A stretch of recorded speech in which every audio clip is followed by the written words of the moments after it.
Hey guys, here we go into part 2 of Can Billy Joe Saunders beat Canelo Alvarez? And what we're going to be doing is going over this pull counter here and how Billy Joe Saunders can train how to do this pull counter to counter Canelo Alvarez. As Canelo Alvarez, let's go ahead and break down the film.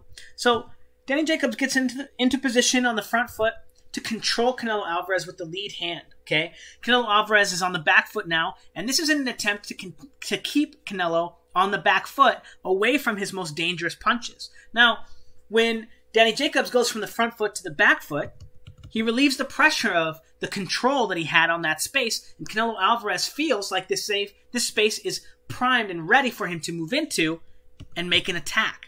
Now, unfortunately for him, because Danny Jacobs was controlling the space and not allowing Canelo into the line, and then when he let go of the control of the line, he was ready for Canelo Alvarez's attack. Okay, this was his trap the whole time, was to control Canelo's rhythm and his pace and invite him into the line when he stopped controlling the line. Okay, now Canelo Alvarez takes the bait, as this is generally how you fight someone who looks to control the space between you and your opponent with lead hand control. And that's exactly what Daniel Jacobs was doing, but this is an excellent trap for Daniel Jacobs, as he's easily able to pull counter this because of the fact that Canelo Alvarez doesn't always use defensive responsibility after his attacks, especially against the Southpaw opponents, which he is looking more so to land a big, powerful punch than he is to land a boxing punch, land a punch that sets up another shot or puts his opponent into another position, right? There's not as much feinting or probing or control over his opponents. He mostly looks to blast in and take advantage of single weight transitions. So controlling Canelo Alvarez and keeping him still so that you can make his weight transitions more predictable and find him is a very important idea. So here we go into how to train that on the heavy bag. And now I'm going to get into that rhythm. I bring my back foot to the front and I control the bag to the back foot, control the bag to the front foot, control the bag to the back foot. Now, as I do this, I'm punching here on the bag. And when I use my right hand, my head goes to the right side of this target. And now when I'm on the left side, my head, and I shoot the same target, my head is now on the left side of that target. And I'm in southpaw position right now because Billy Joe Saunders is a southpaw. But my head crosses the line, and now it's on the left side of the target, right side of the target, left side of the target. And now, instead of controlling the bag with my rear hand when I get to the line, I'm going to control the line with my lead hand, very similarly to what you would do when you approach the line and you're fighting somebody. Okay, so control the line with the lead hand. Move to the back foot, control the line with the lead hand. Control the line with the lead hand. Another way that we're going to turn this into a pull counter is once we go from controlling the line on the front foot with the jab, we're going to turn that into a body punch. And we're going to jab at the body here as we bring our weight down. We're going to be shifting our weight and bringing our head back towards our knee, okay? Getting our weight to our back leg as we get our head off the center line. And this, in theory, is going to be when Canelo Alvarez follows your lead hand back, okay? We're just going to go back just a second here, touch here, and now Canelo is going to follow Billy Joe Saunders back, and we're going to shoot the jab to the body, right? And that's going to help us emulate the slipping motion, okay? And then the next punch, we're going to be bringing our weight to the front foot and throwing the right hand. Now, when we get to the line here with our lead hand, we're kind of in a neutral position, okay? We can go either to the front foot or to the back foot. We're kind of waiting to see what we do with our weight here, okay? But we're just going to control the bag in the meantime with our lead hand before we realize that we need to slip to the back foot. Now, from this neutral position here, my head is kind of going to be on the line. It's going to be on the line with my head, with my target, as I decide whether I'm going to the left or to the right. Now, when I shoot the jab to the body, I'm going to be, again, my target is still up here, but I'm going to be bringing my head to the back side or to the right side of this target now, okay? My head was in the neutral zone, kind of on the line. I could have moved it to the left, but now I'm moving it to the right side of this target here, not this target that I'm punching here. And that's going to help me set up for the pull counter, as now we go from the back foot to the front foot, attacking the same target that we were controlling and getting our head to the other side of that target, okay? This part is very important because that's going to be where all our power comes from. It's going to come from going from here to here, getting our weight to the back foot, and then on one side of the line, and then to the other side of the line as we make our strike.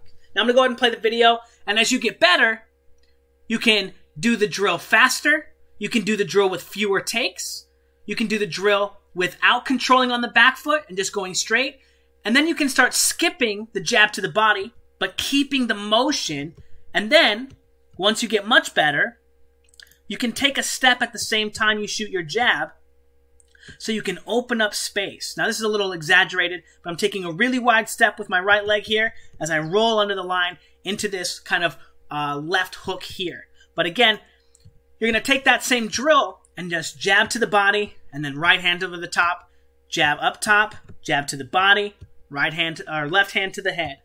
Boom, boom, boom, and you do it faster. Boom, boom.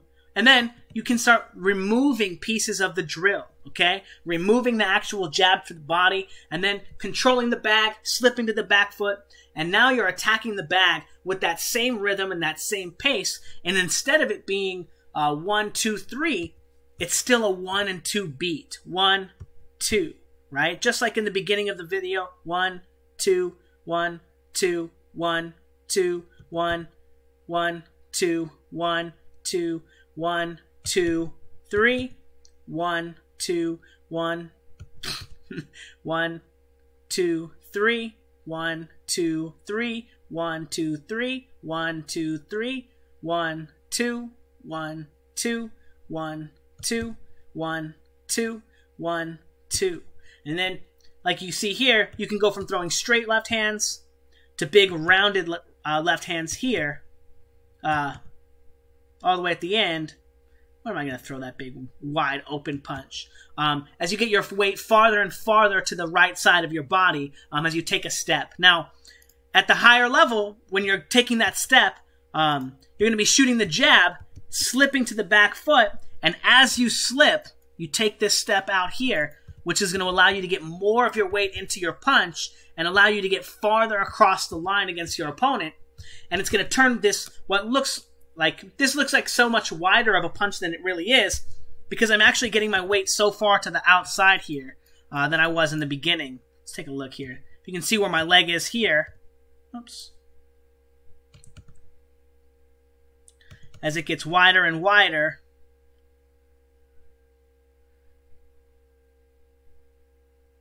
and now instead of my leg being all the way over here, right, it's all the way over here behind the bag.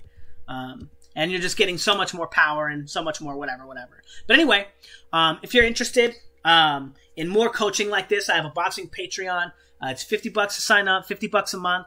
I do personalized drills for you. I'll do personalized film study of your heavy bag work, your sparring, your shadowboxing, your double in bag work. I'll teach you how to use the speed bag. Anything that you want to learn about boxing, I can teach you. And if you want to learn by yourself, if you want to learn how to throw any punches using my line drill system, completely shadowboxing, and learn how to throw every punch with speed and power and coordination with only shadowboxing, no heavy bag work at all, and with speed and power, I promise you. Check out the link in the description. It's a package. I have a promo right now, and I think it's 10% off, but it's $149.99. It's a series of drills and ways and boxing seminars to teach you how to throw every punch in boxing with speed and power, how and why, and how to drill and train that stuff and learn how to do that stuff yourself. You can set up your own drills. And someone had an interesting question about drilling and learning that stuff. And one of the things that I do in that drill system is, he mentioned it like a kata system, and it's kind of one of the inspirations for these kinds of drills as well. So a series of patterns and drills that you can learn to practice at high speeds, very similar to the Mayweather boxing drills, so that you can get the maximum amount of coordination and drills and revolutions or repetitions of these motions, okay? The drills are meticulously planned to give you the correct motions to build the best amount of coordination and, speed and power. But anyway, if you're interested in learning, check it out. It's $149.99. It's a great course, you guys. It's gotten some really good reviews so far. So, yeah. Anyway, next we'll be looking at how Canelo can learn, and Billy Joe Saunders can work on his uppercut. Okay, and we're going to be looking at the uppercuts. We're going to be focusing on the right uppercut and then the right hook. So stay tuned, and yeah, thanks guys.